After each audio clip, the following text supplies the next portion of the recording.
네, 오늘의 사건 사고 노영희 변호사와 함께 짚어보겠습니다. 안녕하십니까? 네, 안녕하십니까? 네. 자, 먼저 첫 번째 주제어 보시겠습니다.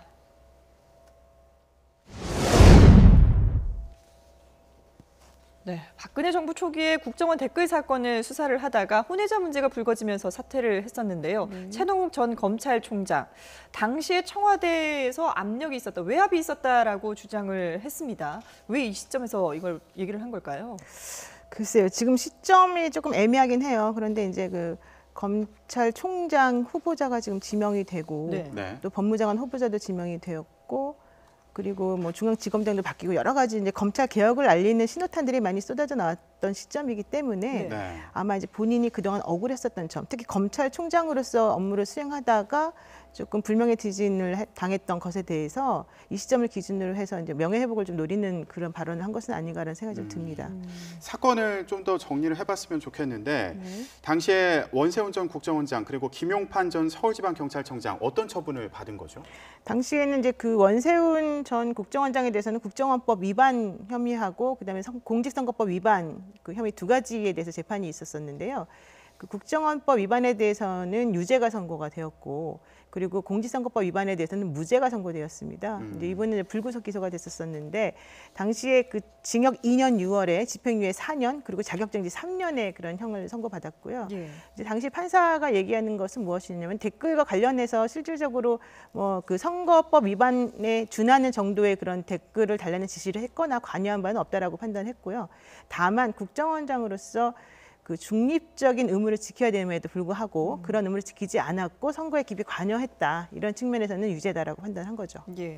근데 그 혼외자 문제에 대해서는 사과를 하면서도 정부가 신상털기를 했다. 나에 대해서 신상털기를 했다. 이렇게 좀 억울하다라는 측면을 주장을 했어요. 그래서 이제 본인이 그 국정원 댓글 사건을 열심히 수사를 하다 보니 뭐 원세훈 전 국정원장도 마찬가지고 김용판 그 서울경찰청장도 마찬가지고 이 두 분에 대해서 그 기소하지 말고 뭐 이제 이걸 좀 덮으라라는 식으로 이제 압력이 들어왔는데 그걸 하지 않았다. 그랬더니 2013년부터 자신에 대한 신상털기를 하면서 결과적으로는 불명예퇴진으로까지 이어졌다.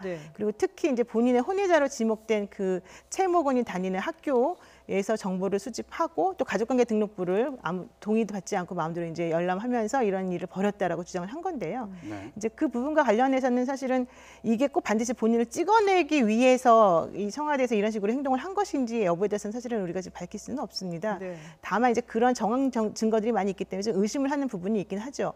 그런데 그 이번에 아무래도 윤석열 그 중앙지검장이 들어가고 그다음에 그 나머지 반부패 그 보좌관인가요? 그분으로도 들어간 사람들이 있는 걸 보면은 이제 본인이 그동안 그 명예가 회복될 절호의 찬스다라고 생각을 한 것 같습니다. 네. 그러면 지금 논란이 됐던 국정원 댓글 사건 같은 경우에 지금 차 전 총장 얘기하는 거는 당시에 뭐 한나라당 그리고 경찰 뭐 이런 사이에 수많은 통화 기록을 확보를 했었다. 하지만 증거로 제출하지 않았다. 뭐 이런 취지의 발언을 한 거 아닙니까? 이런 정황들을 볼 때 당시의 사건이 뭐 다시 조사를 한다거나 상황이 변할 수 있는 가능성이 있다고 봐야 될까요? 근데 그렇게 하려면 재심을 할 수밖에 없는데 그렇게 하기 위해서는 형사적으로 당시의 재판이 문제 있었다라고 하는 걸 입증할 만한 새로운 증거가 발견되어야 되거든요. 근데 지금 그런 것까지는 발견되고 있는 것 같지는 않고 이제 최 전 총장이 주장하는 이런 내용입니다. 그래서 그 부분과 관련해서는 아마 재심이나 뭐 이런 것들을 통해서 새롭게 수사가 이루어질 가능성은 별로 없어 보여요. 다만 이제 이분이 주장하고 있는 것은 왜 김용판이나 이런 분들에 대해서 무죄가 선고되었느냐. 본인이 생각하기에는 그분들이 잘못이 있음에도 불구하고 이제 이 부분이거든요. 그래서 그것을 입증하기 위해서는 한나라당으로부터 그 당시에 수많은 전화 통화가 이루어졌기 때문에 아마도 한나라당으로부터 의뢰를 받아서 혹은 한나라당을 위해서 당시에 그 선거에 관여하려는 목적으로 이런 일이 벌어진 것이 아닌가라는 이제 생각을 했다라는 거거든요.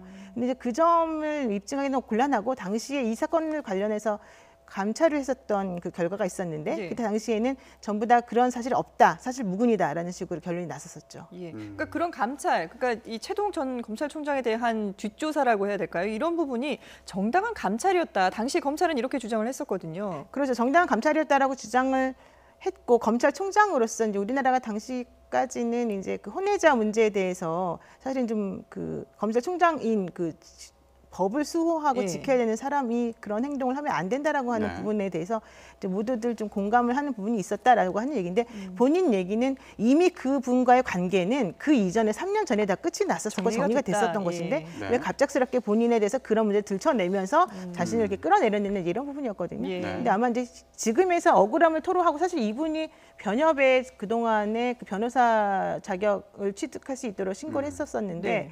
이제 지난 변협 회장 때까지 즉 2월 달까지죠. 그때까지는 이제 다 전부 다 반려가 됐었거든요. 혼외자 문제 때문에 그런 그렇죠. 거죠. 이제 예. 아무래도 그랬는데 이제 5월부터는 이번에 다시 신고를 했다가 이번에는 네. 이제 이걸 허락을 받았죠. 네. 그래서 이제 본인이 변호사로서 활동할 수 있는 이제 계기를 마련했기 때문에 네. 아마도 이제 본인이 변호사로 활동하는 계기가 마련되었고 또 대통령이 새롭게 당선이 되었고 현재 검찰 개혁을 필두로 하는 여러 가지 그 새로운 움직임이 있기 때문에 네. 이 시점을 기준으로 해서 이분이 지금 움직임을 다시 하려고 하는 거 아니냐라는 생각하는 거죠. 예.